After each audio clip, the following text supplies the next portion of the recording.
Hey, what's going on, guys? Today we're going to work on the steering a little bit. I'm going to extend the steering shaft here all the way down to the bottom part of the frame. So I'm going to start by drilling a 1-inch hole in this part of the frame so that we can get down to the bottom down there. So here's what we got now. I got the hole drilled up in the top part here, and I've got a long piece of 1/2-inch pipe running down all the way down to the ground.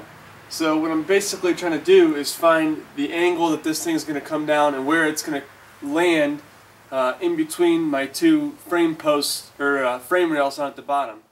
So what I've done now is I've cut out two 17-inch pieces of angle iron. This is 1-inch angle iron, and I'm going to put a plate across and bolt this other piece of the steering right into place. So I'm going to go ahead and do all that, and then I'll show you how all this is going to work. I got the two pieces of angle iron in, and I've also put two pieces of flat stock. Those are 2-inch wide strips of flat stock across, and I welded those in place.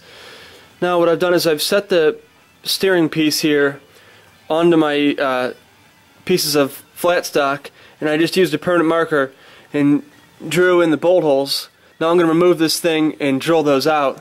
So you can see I've just got this piece of 1/2-inch pipe sitting in place just as it would be if it was installed, so that way I can mock all this stuff up and I know where my holes are going. So now I'm going to take this off and drill the holes, and we'll go from there. Okay guys, now what I did was took the steering rod, cut it in half, I cleaned up the edges, and I cut this piece of 1/2-inch pipe. Now what I'm going to do is put the pipe in these things a little bit and try to get a good weld on them. And I'm going to weld one to the one side and one to the other. And I'm going to extend it about 27 inches, and then I'll put it on the tractor and we'll see what it looks like.